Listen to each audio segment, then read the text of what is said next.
Hi friends, welcome back. I am Vipin sir. Vipin मैं इस channel पे आपका स्वागत करता हूँ। आइए हम लोग जो रुक्मिणी पब्लिकेशन का सॉल्यूशन कर रहे हैं, जो 2700 प्लस वॉल्यूम 2 है, तो उसी का हम लोग सॉल्यूशन कर रहे हैं, जिसमें हम 1090 तक पहुंच चुके हैं। तो इसके बाद हम लोग को सॉल्यूशन करना है 1090 के बाद। और उससे पहले अगर चैनल पे न्यू होंगे तो चैनल सब्सक्राइब कर लीजिएगा और बेल आइकन प्रेस कर लीजिएगा, जिससे आपको जो भी अब न्यू वीडियो डलेगा उसका नोटिफिकेशन आपको मिलता रहेगा। ठीक, तो आइए हम लोग टाइम एंड वर्क भी हम लोग का चल रहा है, उसका सभी वीडियो जो है प्ले लिस्ट में डला हुआ है, तो वहाँ से जाकर आप प्ले लिस्ट को देखिए। सब 6 वीडियो उसका डल चुका है। ठीक, अभी उसमें 2 टाइप और बचा हुआ है, और इसका टोटल आप क्वेश्चन अगर देखना चाहते हैं तो प्ले लिस्ट में जाकर आप देख सकते हैं। ठीक, प्ले लिस्ट बना हुआ है RRB प्लेटफॉर्म रुक्मिणी वाला, और इस वीडियो के डिस्क्रिप्शन में लिंक भी है सभी वीडियो का, तो वहाँ से भी जाकर आप देख सकते हैं। ठीक, तो आइए हम लोग क्वेश्चन शुरू करते हैं। देखिए 1090 तक हो गया था। 91 नंबर क्वेश्चन बोला हुआ है कि 750 लागत मूल्य के एक मेज को 4% हानि पर बेचा जाता है, तो मेज का विक्रय मूल्य पूछ रहा है। बहुत आसान क्वेश्चन है, कैसे करेंगे देखिए। हमें विक्रय मूल्य पूछा हुआ है और इसका क्रय मूल्य जो है 750 है, तो 750 क्रय मूल्य है और इसे बेचा जाता है कितने में, तो हानि में बेचा जाता है, जो कि 4% हानि में बेचा जाता है। तो गुणे 96/100। अगर लाभ में बेचते तो 100 में जोड़ते हैं, हानि में बेचेंगे तो घटा कर गुणा करेंगे। ठीक, तो ये 4% हानि में बेच रहे हैं, तो गुणे 96/100 आप कटा दीजिए, आराम से आपका आ जाएगा 0 से 0, 5 दूना 10, अरे 5 से 15 हो जाएगा। 2 से कटाएंगे तो 2 चौके 8, 2 8 16, 48 दूना 96, गुणा कर लीजिए। 15 8 120, 0 12 हो जाएगा। 15 चौके 60 और 12 कितना हो जाएगा 72, यानी कि 720 रुपये में बेचने पर जो है कितना होगा, तो 4% की हानि होगी। तो ऑप्शन नंबर क्या हो जाएगा हम लोग का, तो ऑप्शन नंबर डी मिल जाएगा। क्लियर, तो आसान सा क्वेश्चन था। अगला क्वेश्चन देखिए। नेक्स्ट क्वेश्चन की ओर बढ़ते हैं। अगला क्वेश्चन देखिए क्या कह रहे हैं। नेक्स्ट क्वेश्चन देखते हैं। अगला क्वेश्चन बोला है कि 2 लगातार विषम संख्या का गुणनफल 4095 है, तो बड़ी संख्या ज्ञात करें। देखिए 2 लगातार विषम संख्या, देखिए अगर एक विषम संख्या x मान लेंगे तो अगली जो होगी x+2 होगी, क्योंकि देखिए सम हो या विषम हो, दोनों की जो गैपिंग होती है वो 2 की गैपिंग होती है। तो ये दोनों का गुणनफल कितना है, 4095 है, 4095। ठीक, तो अब हमें कह रहा है कि बड़ी संख्या क्या होगी। तो देखिए यहाँ से आप करिएगा तो ये आपका द्विघात समीकरण बन जाएगा। तो इस तरह का क्वेश्चन जहाँ भी आए ऑप्शन से बनाएंगे। सबसे आसान तरीका ऑप्शन से। एक और तरीका है कि आप इसको फैक्टर करके कर सकते हैं, लेकिन उस तरह से आपका टाइम ज़्यादा किल होगा। तो ऑप्शन से कर लेंगे तो देखिए यहाँ से 66 ऑप्शन तो ऐसे ही घट जाएगा, क्योंकि वो आपका विषम संख्या नहीं है। 55 भी बहुत कम है। अगर एक 55 लेते हैं बड़ा वाला, तो छोटी वाली 53 हो जाएगी। इसको गुणा करेंगे तो देखिए 5 5 25, 26, 3000 के आसपास हो रहे थे, नहीं होगा। यानी ऑप्शन क्या होगा, या तो 75 होगा, नहीं तो 65 होगा। तो देखिए 65 इसका ऑप्शन हो जाएगा, क्योंकि ये 65 लेंगे तो 63 लेंगे, 75 वाला ज़्यादा हो जा रहा है। ठीक, वो 4900 लगभग आ जा रहा है। तो हम ऑप्शन से ही देख लिए क्या ऑप्शन हो जाएगा हम लोग का, 65 जो है इस क्वेश्चन का आंसर हो जाएगा। ऑप्शन नंबर डी हो जाएगा, जो कि 65 दिया हुआ है। ठीक, तो इस तरह के क्वेश्चन को ऑप्शन से कर लेंगे। तीनों ऑप्शन ऐसे ही चढ़ जा रहा है। 66 सम संख्या है, 55 बहुत कम हो जा रहा है, ये भी नहीं होगा, और 75 बहुत ज़्यादा हो जा रहा है, 7 7 49, 5000 के आसपास हो जा रहा है। तो ऑप्शन होगा क्या हम लोग का, तो 65 हो जाएगा। तो इस तरह के क्वेश्चन को तो विदाउट आपका पेन लगाए ऑप्शन से ही कर लेंगे। ठीक, अगला क्वेश्चन देखिए क्या कह रहे हैं। अगला क्वेश्चन हम लोग का बोला हुआ है कि नीचे दिए गए समीकरण का हल करें। हल करना है, ज्ञात करना है यहाँ से। ठीक, तो बहुत आसान है। देखिए x+2 बट्टा यहाँ 1+2 बट्टा 1+1/3। देखिए इसका ये सतत फ्रैक्शन है, कंटिन्यूड फ्रैक्शन। सबसे पहले हम इस नीचे वाले को हल करेंगे, इसको जोड़ेंगे, और ऊपर उसके बाद से उलट जाएगा, और कुछ है नहीं इसमें। देख जोड़िए क्या हो जाएगा, 3 एकम 3 1 4 बट्टा, ये कितना हो जाएगा हमारा, तो 4/3 हो जाएगा। तो जब यहाँ पे आएंगे तो ये कितना हो जाएगा 1+, और ये 3 ऊपर चला जाएगा और 4 नीचे रहेगा, चाहे इसको कटा भी देंगे, 2 दूनी के 4, तो ये 3/2 हो जाएगा। ठीक, तो फिर ये कितना हो गया अब नीचे वाला इसका, तो 3 और 2 5, 5/2 हो गया। अब यहाँ उलट जाएगा तो डायरेक्ट क्या मिलेगा हम लोग का, कि 3/5/2 आ गया, तो 2 ऊपर चल जाएगा, यानी कितना हो जाएगा 6/5 इस क्वेश्चन का आंसर हो जाएगा। तो ऑप्शन नंबर हम लोग का क्या हो जाएगा, डी हो जाएगा। ठीक, तो इस तरह का अगर क्वेश्चन आए ना, ये कंटिन्यूड फ्रैक्शन, इसको लंगड़ा भिन्न भी कहते हैं। तो इसको कहाँ से हम करते हैं शुरू, नीचे से बनाना शुरू करते हैं, ध्यान रखिएगा। ठीक, चलिए अगले क्वेश्चन की बात करें। नेक्स्ट क्वेश्चन क्या कर रहे हैं, 94 नंबर देखिए। 1094 1094 बोला है कि जयंत एक निश्चित दूरी को 2.5 घंटे में 54 किलोमीटर प्रति घंटे की दूरी चाल से तय करता है। अच्छा एक बात बताइए कि 54 गुणे इसका अगर दूरी निकाल लेंगे, जयंत कितनी दूरी तय करता है, तो 54 गुणे 2.5 घंटे लेता है, यानी कि 5/2 हो जाएगा। ठीक, अब कह रहा है इतना, ये इसका टोटल डिस्टेंस हो गया। अब कह रहा है कि अगर प्रभु इसी दूरी को 72 किलोमीटर प्रति घंटा की चाल से तय करे तो कितना समय लेगा। तो अब प्रभु के लिए समय क्या हो जाएगा, तो समय बराबर ये दूरी इतना है, ये दूरी में हम चाल से भाग दे देंगे, यानी कितना इसका 72 है, तो इसमें हम 72 से भाग दे देते हैं। देख लीजिए यहाँ पे 72 लिख देते हैं, तो देखिए क्या हो जाएगा, 18 × 54, 18 चौके 72 हो जाएगा। ठीक, अब नहीं कट रहा है तो गुणा कर लेंगे तो 5 × 15/8 हो जाएगा, यानी कि अब भाग दे दीजिए, देख लीजिए कौन सा हो जाएगा, 8 × 8 7/8 घंटा लग जाएगा। तो प्रभु को कितना समय लग जाएगा, तो प्रभु का समय 1.7/8 घंटा, यानी कि ऑप्शन नंबर क्या होने वाला है, डी होने वाला है। तो आसान सा क्वेश्चन था, पहले इसका दूरी निकाल लिए चाल गुणे समय करके, और इसके चाल से भाग दे देंगे तो क्या निकल जाएगा हम लोग का, इसका समय निकल जाएगा। क्लियर, एक लाइन में आराम से बन गया। चलिए अगले क्वेश्चन की चर्चा करते हैं। देखिए अगला क्वेश्चन क्या बोला हुआ है। देखिए ये क्वेश्चन थोड़ा अच्छा समझिएगा। एक गोलाकार अंगूठी है, देखिए गोलाकार ऐसे मान लीजिए रिंग है, ठीक, अंगूठी है, रिंग है, ये मोटा रहेगा ऐसे। एक गोलाकार रिंग है और इसके बारे में कह रहे हैं कि इसकी आंतरिक परिधि और बाह्य परिधि क्रमशः 22 सेंटीमीटर और 40 सेंटीमीटर है। तो अंगूठी की मोटाई निकालना है। तो एक बात बताइए कि ये जो हो गया बाहरी त्रिज्या हम मान लेते हैं छोटा आर है, और आंतरिक त्रिज्या, और बाहर वाली त्रिज्या जो बड़ा है ये बड़ा आर मान लेते हैं। तो रिंग की मोटाई यही ना हो जाएगा, अगर आर में से आर घटा लेते हैं, ये रिंग की जो मोटाई होगा ये क्या निकलेगा, R माइनस आर, यही हमारा क्या हो जाएगा, रिंग की मोटाई। इसी का मान हमें निकालना है। बड़ा आर में से छोटा आर घटा लेंगे तो ये रिंग की मोटाई हो जाएगा। और हमें बोला हुआ है कि ये दोनों की परिधि, ये अंदर वाला का परिधि 22 दिया हुआ है और बाहर वाला का परिधि कितना दिया हुआ है, 44 दिया हुआ है। तो एक बात बताइए कि वृत्त की परिधि बराबर क्या होता है, परिधि बराबर 2πr हो जाता है, बस रख दीजिए। बाहर वाला परिधि करेंगे तो 2π बड़ा आर हो जाएगा, और इसमें से अगर घटाएंगे तो छोटे अंदर वाले परिधि की बात करेंगे तो 2π छोटा आर हो जाएगा, और बराबर बाहर वाला 44 है और अंदर वाला कितना है, 22 है, बस घटा देते हैं, और कुछ इसमें नहीं करना है।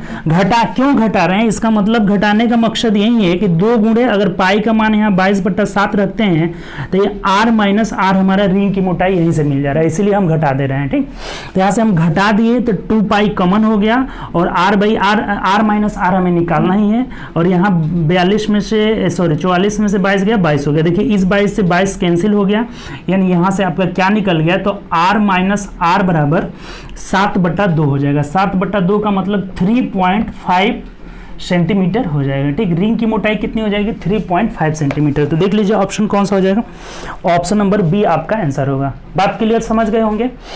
ये अंदर वाला त्रिज्या r मान लिए, बाहर वाला त्रिज्या बड़ा R, तो ये रिंग की मोटाई r माइनस आर हो गया। तो परिधि से हम 2πr माइनस 2πr कर लिए, घटाएंगे तभी जो है अंतर इनका निकलेगा। तो r माइनस आर रिंग की मोटाई हो गई, जो कितना हो जाएगी, 3.5 सेंटीमीटर। क्लियर, चलिए अगले क्वेश्चन की ओर बढ़ते हैं। अच्छा क्वेश्चन था, 96 नंबर क्वेश्चन देखिए क्या बोला है, 1096। ये तो ग्राफ का क्वेश्चन है जी, बहुत आसान है। कह रहे हैं एक पाई चार्ट दिया हुआ है और इसमें XYZ कंपनी द्वारा बनाए गए खिलौनों की वर्ष 2017 से 18 के दौरान बिक्री को जानकारी को दर्शाया गया है। कह रहे हैं कि यदि कुल बिक्री से आय जो है यहाँ पे 38,72,000 है, कुल बिक्री से आय। ठीक, और यहाँ बोला है कि XYZ कंपनी द्वारा म्यूजिकल टॉयज जो है, म्यूजिकल खिलौने जो हैं, उनकी बिक्री से अर्जित आय कितना होगा। तो देखिए यहाँ म्यूजिकल टॉय जो हम निकाल लेते हैं, म्यूजिकल टॉय से कितना होगा, तो टोटल 38,72,000 है, और म्यूजिकल टॉयज का परसेंटेज जो है 45% है, तो इसका 45% आराम से निकाल लेंगे, आपका आ जाएगा। क्लियर, देखिए म्यूजिकल टॉयज का कैसे निकलेगा, तो ये टोटल का 45% जो है म्यूजिकल टॉयज से अर्जित हो रहा है। तो देखिए कटा दीजिए, 0 से 2 0 कैंसिल हो जाएगा, बस इसमें जो है आपको 45 से गुणा कर लेना है। देख लीजिए गुणा करके क्या आ रहा है, तो गुणा करके आप लोग देख लीजिएगा, गुणा करिएगा तो इसका आ जाएगा आपका 17 लाख, बी ऑप्शन हो जाएगा। ठीक, 17,42,400 आ जाएगा। ठीक, यही हम लोग का आंसर हो जाएगा, इसको आप गुणा करके देख लीजिएगा। ठीक, गुणा आप पे छोड़ दे रहे हैं, इतना आंसर आ जाएगा आपका कितना, 17,42,400। ऑप्शन नंबर क्या हो जाएगा, तो ऑप्शन नंबर बी हो जाएगा। क्लियर, चलिए नेक्स्ट क्वेश्चन की ओर बढ़ते हैं, आसान क्वेश्चन था। देखिए अगला क्वेश्चन हमें कह रहा है 1097 नंबर कि दो पाइप P और Q एक साथ काम करते हुए किसी टंकी को 12 घंटे में भर सकते हैं। यदि पहला पाइप दूसरे से 10 घंटे पहले जल्दी से टंकी को भर सकता है तो तेजी से काम करने वाले पाइप द्वारा टंकी को भरने में कितना देर लगेगा। देखिए दो पाइप है P और Q, बोला है कि पहला पाइप जो है दूसरे से 10 घंटा जल्दी भर दे रहा है, यानी कि अगर ये x घंटा ले रहा है तो x प्लस ये 10 घंटा लेगा, ये टाइम लेगा। ठीक, तो आपको बताया है कि अगर टाइम यहाँ दिया हुआ है तो इफिशियंसी जो है क्षमता इसका उल्टा हो जाता है, इसका क्षमता x प्लस 10 हो जाएगा और ये x हो जाएगा। तो टोटल वर्क जो है ये दोनों का गुणनफल हो जाएगा, x इंटू एक्स प्लस 10 हो जाएगा। और इसको कितना देर में भरेंगे तो दोनों की क्षमता को जोड़ दीजिए, तो जोड़ेंगे तो क्या मिलेगा हमारा 2x प्लस 10 और बराबर कितना देर ले रहे हैं, 12 घंटा ले रहे हैं। ठीक, तब यहां से हमें क्या करना होगा, देखिए अब ऑप्शन से करना होगा क्योंकि ये द्विघात समीकरण लगेगा, द्विघात समीकरण में आपको ज्यादा समय लगेगा।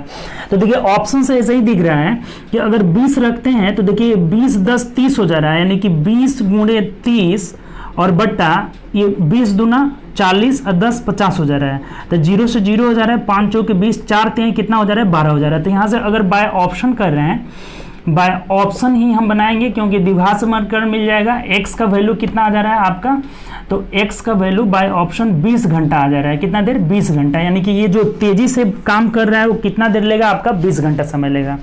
तो ऑप्शन नंबर हम लोग का क्या हो जाएगा, डी हो जाएगा। ठीक, तो जब भी ऐसा क्वेश्चन आए ज्यादा कम वाला तो उसको सबसे आसान तरीका है ऑप्शन से बना लेंगे। ठीक, इतना तक आएंगे उसके बाद ऑप्शन कर लेंगे क्योंकि ये द्विघात समीकरण बन जाएगा। द्विघात समीकरण में और लंबा चौड़ा आपका जाएगा, फैक्टर निकालिए फिर उसका वैल्यू देखिए, लेकिन यहाँ ऑप्शन से करिएगा तो जल्दी बन जाएगा। ठीक, तो चलिए अगले क्वेश्चन की ओर बढ़ते हैं। नेक्स्ट क्वेश्चन देखिए क्या कह रहा है, 1098 बोला हुआ है कि 17/24 के बराबर कौन सा भिन्न है जिसका अंश 51 है। ठीक, तो देखिए 17/24 की बात बोला है कि कौन बराबर है जिसका अंश 51 है। तो बताइए 51 करने के लिए कितना गुना करना पड़ेगा, 3 से, तो इसको भी 3 से गुना करना पड़ेगा। तो 24 नहीं कितना हो जाएगा, 72, यानी कि 51/72 हो जाएगा।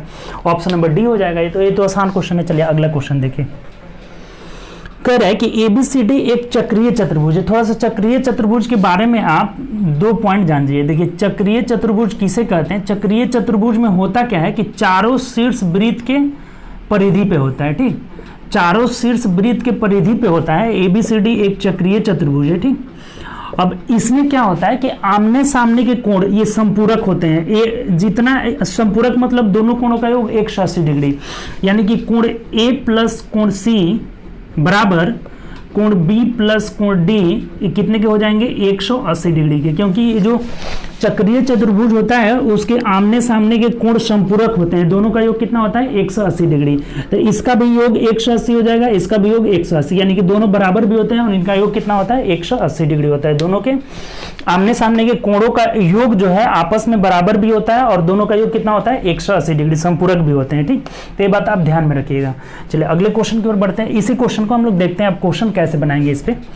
तो देखिए क्वेश्चन बोला है कि ABCD एक चक्रीय चतुर्भुज है और O वृत्त का केंद्र है। देखिए एक सर्कल है ABCD, बना लीजिए ABCD एक वृत्त है और बोला है O वृत्त का केंद्र है। इसका केंद्र हम मान लेते हैं कितना है, O है। ठीक, O इसका सेंटर है। अब कह रहे हैं कि यदि COD बराबर 140 डिग्री, देखिए ये हमें दिया हुआ है, यहाँ से ये COD ये दे दिया हुआ है, COD ये 140 डिग्री दिया हुआ है। ठीक, और उसके बाद क्या कर रहा है कि CAB बराबर 40 डिग्री, CAB ये जो दिया हुआ है, ये जो एंगल दिया हुआ है CAB ये कितना दिया हुआ है, 40 डिग्री दिया हुआ है। ठीक, ये 40 डिग्री दिया हुआ है। तो अब क्या हमें कह रहा है, बोला है यहां से, तो आपको निकालना है कि DCB बराबर कितना होगा, यानी कि DCB ये वाला एंगल आपको निकालना है। ठीक, तो देखिए एक चीज और थोड़ा ध्यान रखिएगा, ये तो चक्रीय चतुर्भुज में आमने सामने के कोणों का योग 180 होता ही है। एक और थोड़ा सा आप सर्कल का एक छोटा सा पॉइंट याद रखिएगा कि अगर इसके केंद्र पे यहाँ केंद्र पे भी एक ही चाप द्वारा, ये चाप एक ही है, एक ही चाप द्वारा केंद्र पे कोण बनाया जा रहा है और इधर परिधि पे कोण बनाया जा रहा है। तो परिधि पे अगर थीटा कोण बनाया जा रहा है तो यहाँ 2 थीटा कोण बनेगा, इसका दोगुना बनेगा। यानी यहाँ जो कोण बनता है ना, परिधि पे बनाया गया कोण केंद्र पर का आधा होता है, या फिर केंद्र पे बनाया गया कोण परिधि पर का दोगुना होता है, दोनों एक ही चीज हुआ। ठीक, ये केंद्र पे हमेशा दोगुना होगा, इतना बात ध्यान रखिएगा। ठीक, तो एक बात बताइए कि ये केंद्र पे बना कोण है, ये एक ही चाप है, डीसी चाप है, इसके द्वारा इधर केंद्र पे कोण बना हुआ है और इसी के द्वारा यहाँ परिधि पे कोण बना हुआ है। तो ये अगर 140 है तो ये इसका आधा हो जाएगा, यानी आधा का मतलब 140 का आधा कितना हो जाएगा, 70 डिग्री हो जाएगा। यहाँ तक क्लियर, कोई दिक्कत नहीं। तो ये 70 और ये 40 कितना हो गया, 110। ये टोटल अगर 110 हो गया, ये दोनों मिला करके कितना हो गया, 110। तो इसके सामने वाला कोण ये बोला हुआ है, तो कोण DCB बराबर कितना होगा, तो 180 माइनस 110, क्योंकि अभी बताए थे कि दोनों आमने सामने के कोणों का योग कितना होता है, 180 डिग्री। तो ये कोण अगर 110 है तो इसको घटा देंगे तो हमारा DCB निकल जाएगा। तो DCB कितना हो जाएगा, 70 डिग्री। यही हम लोग का आंसर हो जाएगा। कितना आंसर हो जाएगा आपका, 70 डिग्री। तो ऑप्शन नंबर देख लीजिए, ऑप्शन नंबर आपका क्या हो जाएगा, तो डी हो जाएगा। तो बात आप क्लियर हो गया ना। यहाँ पे 2 पॉइंट आप सीखे, केंद्र पे बना कोण परिधि पर का दोगुना होता है, और एक बात और सीखे कि चक्रीय चतुर्भुज में आमने सामने के कोणों का योग कितना होता है, 180 डिग्री। क्लियर। तो चलिए आगे की ओर देखते हैं, नेक्स्ट क्वेश्चन की बात करते हैं। अगला क्वेश्चन क्या कह रहे हैं, देखिए क्वेश्चन बोला हुआ है कि एक वस्तु को 270 रुपए में बेचने पर 1100, क्वेश्चन देखिए क्या करे, 270 में बेचने पर 10% की हानि होती है। तो 10%, अच्छा 10% हानि का मतलब क्या हुआ कि ये 90% का वैल्यू है। 90% का वैल्यू कितना है, 270 रुपए के बराबर है। ठीक, तो अब हमें पूछ रहा है कि अगर 10% लाभ चाहते हैं, इसका मतलब कि 110% का वैल्यू हमें निकालना है। ठीक, तो एक बात बताइए कि 90% का वैल्यू 270, यानी कि 1% का वैल्यू कितना हो जाएगा, यहाँ से 3 निकल जाएगा। तो जब 1% का वैल्यू 3 हो गया तो 110% का वैल्यू कितना हो जाएगा, 330 रुपया जो है इस क्वेश्चन का आंसर हो जाएगा। अगर उसे 10% लाभ चाहिए तो कितना में बेचना होगा, 330 रुपए में। क्लियर, आसान क्वेश्चन था। चलिए अगले क्वेश्चन की ओर बात करते हैं। अगला क्वेश्चन क्या कह रहे हैं, अगला क्वेश्चन बोला हुआ है यदि एक फिगर दिया हुआ नहीं, क्या रहे, यदि एक दुकानदार 520 रुपए में बेचता है तो 30% का लाभ होता है, तो अब 550% लाभ अर्जित करने के लिए कितना में बेचना होगा। बस वही क्वेश्चन है, 30% लाभ होता है, इसका मतलब 130% का वैल्यू यहाँ 520, दोनों एक ही तरह का क्वेश्चन है। 130% का वैल्यू 520 है, तो अब ये कह रहा है कि अगर 50% लाभ चाहता है, यानी कि 150% का वैल्यू आपको निकालना है। ठीक, तो देखिए यहां से भी वही 13 चौके 52, 1% का वैल्यू अगर 4 हो गया तो 150 का वैल्यू कितना हो जाएगा, 150 गुणे 4, यानी कि 600 रुपया जो है इसका आंसर हो जाएगा। ठीक, दोनों एक ही तरह का क्वेश्चन था, दोनों प्रॉफिट लॉस से था, तो बहुत आसान दोनों क्वेश्चन था। चलिए अगला क्वेश्चन देखते हैं, नेक्स्ट क्वेश्चन, इसका 600 हो जाएगा, ऑप्शन नंबर डी हो जाएगा। ठीक, अगला क्वेश्चन देखिए, अगले क्वेश्चन के लिए थोड़ा सा एक रूल याद रखिएगा। ठीक, देखिए रूल याद रखिएगा, क्या होता है रूल, कोई एक सर्कल है, एक रूल है सर्कल का, ये क्या कहता है कि एक वृत्त है और इसकी एक स्पर्श रेखा है और एक जो है इसका जीवा है। स्पर्श रेखा और जीवा को आगे बढ़ाने पर, देखिए जैसे ये एक स्पर्श रेखा है, टेंजेंट है, और ये एक जीवा है, इसको आगे बढ़ाने पर मान लीजिए कि P बिंदु पे कट कर रही है। इसकी जीवा AB है और ये एक PQ पे स्पर्श कर रही है, और ये PQ क्या है, स्पर्श रेखा है, और PQ स्पर्श रेखा को आगे बढ़ा रहे हैं, जीवा को भी आगे बढ़ा रहे हैं, तो ये P बिंदु पे कट कर रही है। तो यहाँ से क्या रिलेशन निकलता है, इसको T मान लीजिए, PT, ठीक, T रहने दीजिए। तो यहाँ से रिलेशन इसमें ये निकलता है, देखिए क्या निकलता है, PA इंटू PB। एक बार पूरा ये लेना है, P से A तक पूरा बड़ा वाला, देखिए नाम से अगर नहीं याद है ना, तो एक बार पूरा बड़ा वाला और गुणे PB मतलब कि बाहर वाला, बराबर स्पर्श रेखा का होल स्क्वायर, PT स्क्वायर होता है। इस बात को आप ध्यान रखिएगा। ठीक, PA जीवाओं के रेखा खंडों का गुणनफल, यानी कि PA इंटू PB, एक बार पूरा बड़ा वाला लेना है, एक बार बाहर वाला लेना है, तो PA इंटू PB बराबर PT स्क्वायर होता है। ये बात आप ध्यान रखिएगा। ठीक, ये अगर चीज याद रहा तो बहुत आसानी से इस क्वेश्चन को बना लीजिएगा। देखिए क्वेश्चन क्या कह रहे हैं, क्वेश्चन हमें बोला हुआ है, एक यही वाला काम किया है कि एक जीवा है आपका AB और इसको बढ़ाया है, और इधर से एक स्पर्श रेखा है DE, डी पे कट कर रही है, डी स्पर्श रेखा है, ठीक। तो अब हमें दिया हुआ है, यहां से क्या कर दिया हुआ है देख लीजिए, पढ़िए कि ए बी स्पर्श रेखा है, डी से डी बिंदु पर मिलती है। कह रहा है कि रेखाखंड ए बी की जो लंबाई है, देखिए ऐसे करके ए बी के ऊपर ऐसे रेखा दिया रहा है, इसका मतलब रेखाखंड होता है। तो रेखाखंड ए बी की लंबाई जो है 7 दिया हुआ है, ए बी जो है यहां से यहां जो है हमारा 7 दिया हुआ है, ए बी जो है 7 दिया हुआ है, ठीक। उसके बाद कह रहा है कि बी डी बराबर 9, अब यहां से यहां जो दिया हुआ है ये 9 दिया हुआ है, ठीक। तब पूछ रहा है कि डीई का मान निकालना है आपको, डीई का वैल्यू निकालना है, इसका वैल्यू कितना होगा ये निकालना है। तो अभी आपको बताए थे कि पीए इंटू पीबी, यानी एक बार बाहर वाला एक बार पूरा लेना है। तो पूरा लेने के लिए देखिए, तो 9 7 कितना हो जाएगा 16 गुणे बाहर वाला कितना है 9 बराबर डीई स्क्वायर, यहां से हो जाएगा डीई स्क्वायर। तो डी अगर निकालना होगा तो ये रूट में आ जाएगा, अगर डी निकालना है तो क्या हो जाएगा, स्क्वायर हट के रूट में आ जाएगा। तो 16 9 144 का स्क्वायर कितना हो जाएगा 12, यानी डी का वैल्यू कितना हो जाएगा 12 सेंटीमीटर हम लोग का आंसर हो जाएगा। तो ऑप्शन नंबर क्या हो जाएगा आपका, तो ऑप्शन नंबर सी हो जाएगा। क्लियर। चलिए अगले क्वेश्चन की ओर बढ़ते हैं। आप तरीका याद रखिएगा इसका, P A into P B बराबर P T square. Next question की बात करते हैं।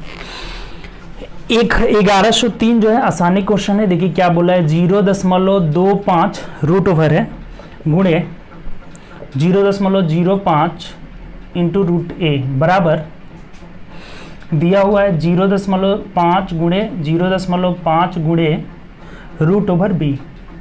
और हमें पूछा है ना कि a बाई बी का मान आपको निकालना है कि a बाई बी का वैल्यू क्या होगा। तो एक बात बताइए कि ये दोनों रूट में है, तो रूट को हटाने के लिए क्या करते हैं, स्क्वायरिंग कर देते हैं, स्क्वायरिंग बोथ साइड। तो स्क्वायरिंग बोथ साइड करेंगे तो देखिए 25 का होल स्क्वायर कितना होता है 625 हो जाता है, और इसमें 2 है तो इसमें पॉइंट कितना हो जाएगा 4 हो जाएगा। तो 4 पॉइंट करने के लिए एक हम 0 बैठा देंगे, ठीक। गुणे 5 का होल स्क्वायर 25 होगा, इसमें 2 है तो इसमें 4 हो जाएगा, यानी कि 2 0 हमें लगाना होगा, ठीक। रूट ए का होल स्क्वायर ए हो जाएगा गुणे, अब देखिए 5 25 25 हो जाएगा, इसमें 2 पॉइंट हो जाएगा, इसमें भी कितना हो जाएगा 0.25 हो जाएगा और गुणे बी हो जाएगा। अब एक बात बताइए कि ये पॉइंट दोनों हटाएंगे तो 2 2 4, यानी कि इससे ये खत्म हो गया। और ये जब पॉइंट हटाएंगे ना 25, 1 मिनट सॉरी, यहाँ हमने गलत कर दिया, ठीक। देखिए ये रूट अंडर का जब स्क्वायर करेंगे तो 0.25 रहेगा, यहाँ पे मिस्टेक हो गया था, ठीक। सुधार लीजिएगा इसको, देख लीजिएगा, ठीक। देखिए ये 2 पॉइंट से ये चारों पॉइंट क्या हो जाएगा कैंसिल हो जाएगा, ठीक।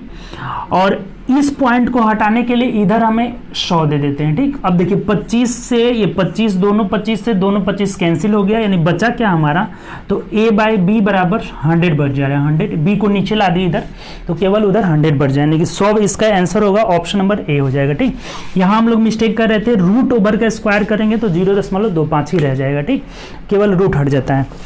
चलिए अगले क्वेश्चन की बात करते हैं। 1104 क्या कह रहे हैं, देखिए 1104 अगला क्वेश्चन हम लोग का बोला हुआ है कि 4 अंकों की वह सबसे बड़ी संख्या निकाले जो 40 और 52 से विभाजित करने पर प्रत्येक दशा में 34 शेष बचता है। देखिए ऐसा क्वेश्चन जब भी आए कि 40 और 52 से भाग देने पे, इसका मतलब क्या होगा, सबसे पहले हम इनका एलसीएम निकालेंगे, हमको बताए भी थे। तो एलसीएम कितना हो जाएगा, 2 दूनी के 4 दूनी के 8 5 40 हो जाएगा, ये इसका फैक्टर कर लिए।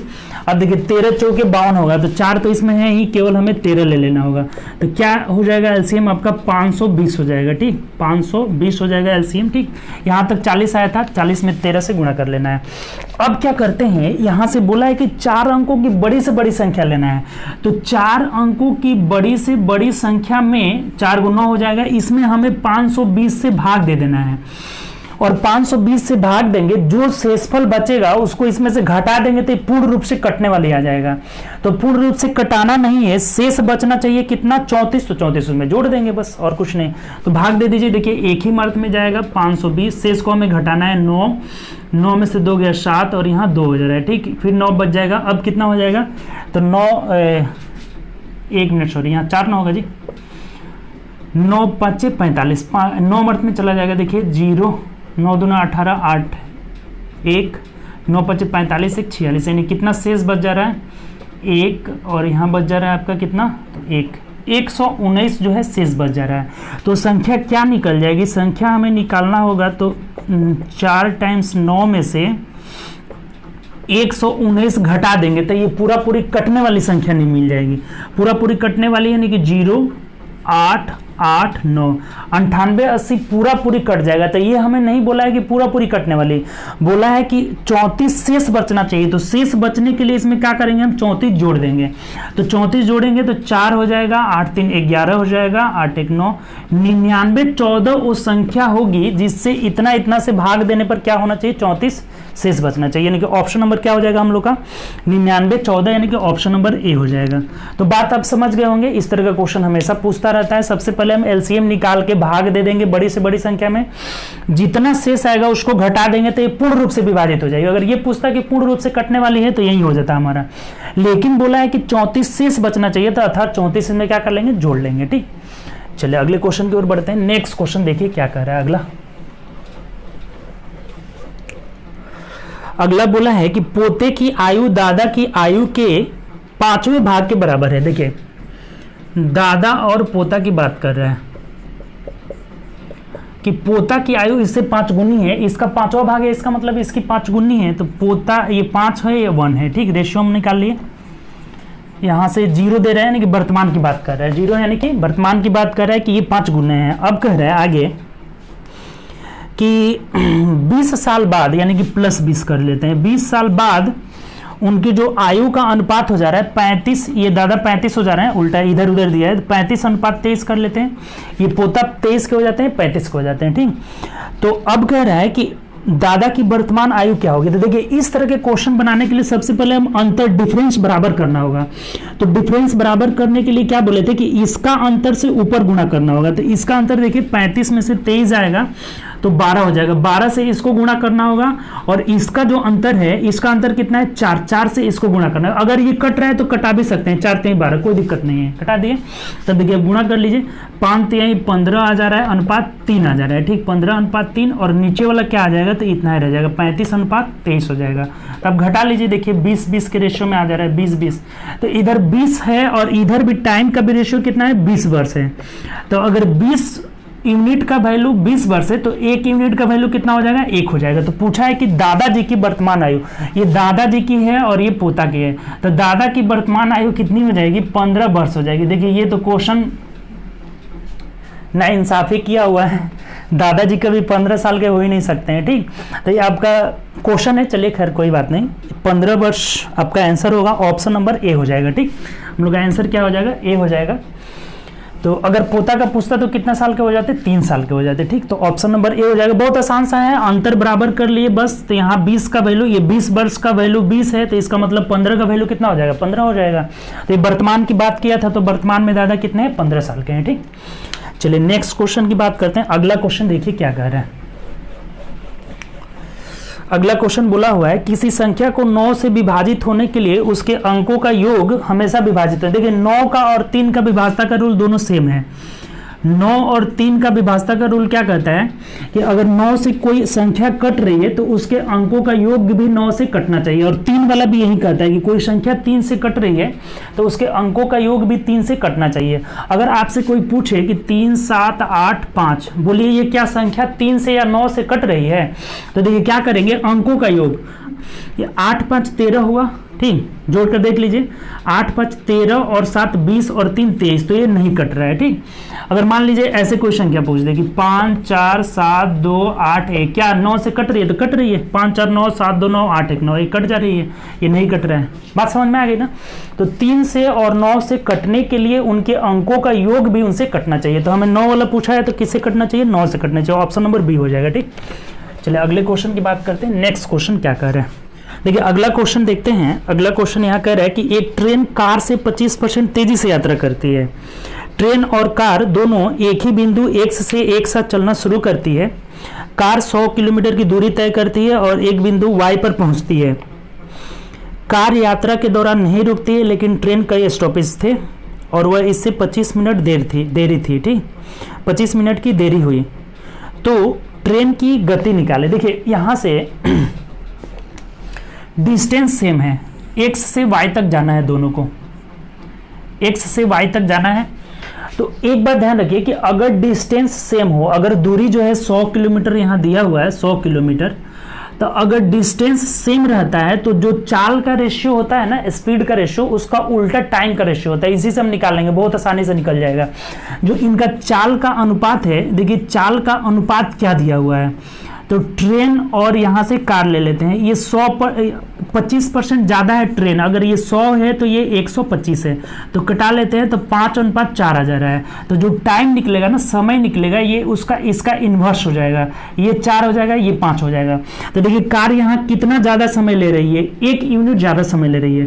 तो इस 1 यूनिट का वैल्यू कितना है, तो आपका क्वेश्चन में दिया हुआ है 25 मिनट की देरी लग रही है, ठीक। तो 1 यूनिट का वैल्यू अगर 25 है, तो हमें पूछा है ना कि ट्रेन का स्पीड क्या होगा, तो ट्रेन का समय कितना लगा है, 4 लगा हुआ है, तो 4 यूनिट का वैल्यू कितना हो जाएगा, 100 मिनट का समय ले रही है, ठीक।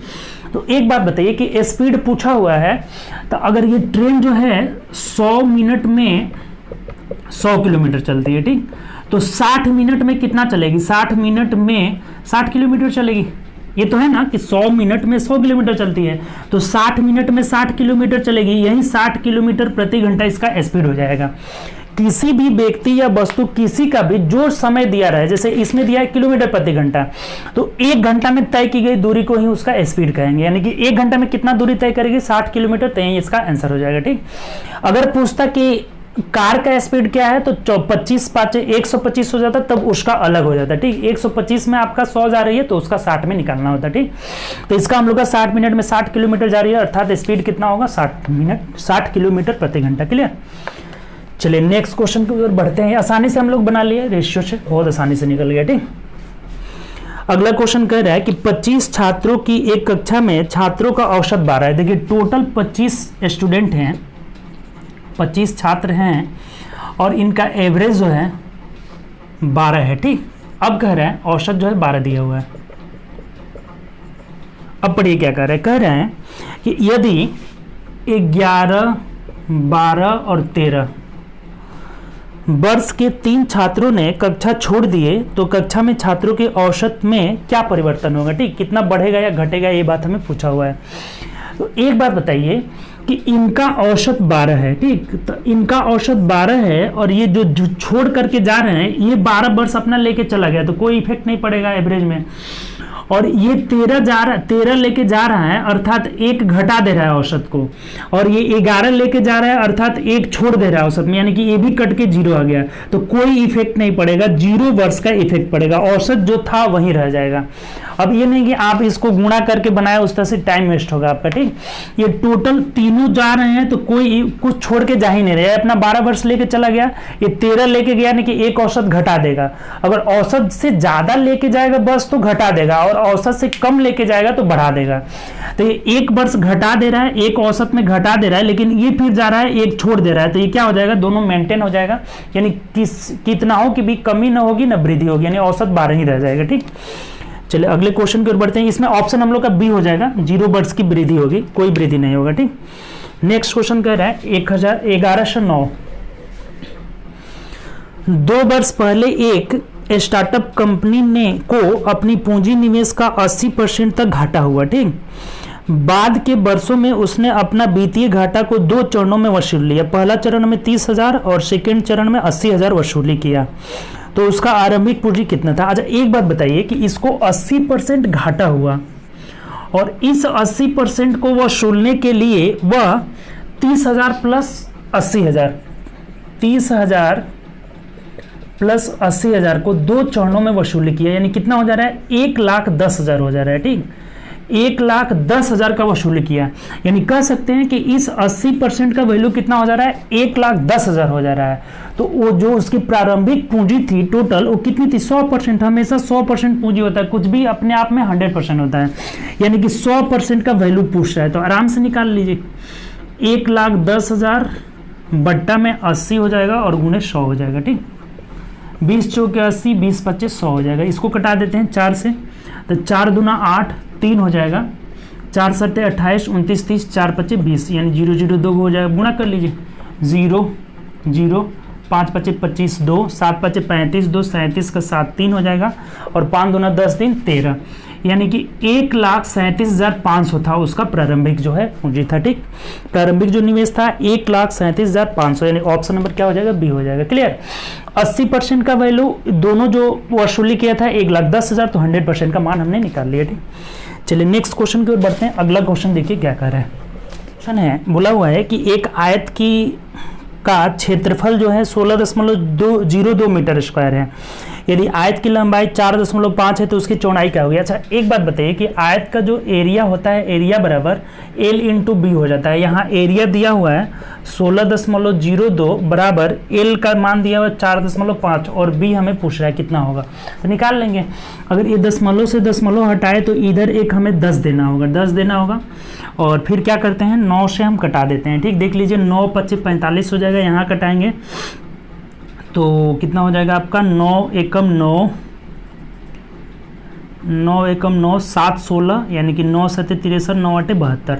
अब देखिए यहाँ अगर 5 से इसको भाग दे देते हैं तो कितना आ जाएगा, ये 5 से अगर भाग देते हैं तो 5 3 15, 16 17, 5 5 25, 5 6 30। अगर 10 से भाग देंगे तो ये पॉइंट उठकर कहाँ जाएगा, यहाँ आ जाएगा। यानी कितना हो जाएगा, जो इसका चौड़ाई होगा 3.56 मीटर जो है इसका चौड़ाई हो जाएगा। यही हम लोग का आंसर हो जाएगा, यानी कि ऑप्शन नंबर क्या हो जाएगा, डी हो जाएगा। ठीक, तो उम्मीद करते हैं कि आपको आज का सेशन अच्छा लगा होगा। आज हम लोग 20 क्वेश्चन किए। ठीक, तो चलिए फिर अगले वीडियो में हम लोग देखेंगे, आगे के क्वेश्चन को करेंगे। ठीक, तो आप ज़्यादा से ज़्यादा दोस्तों में अपने शेयर करिए। ठीक, और चैनल को आगे बढ़ाइए। ठीक, तो चलिए बहुत बहुत धन्यवाद और अपना ख्याल रखिए। लॉकडाउन में घर पे रहकर पढ़ाई करिए। ठीक।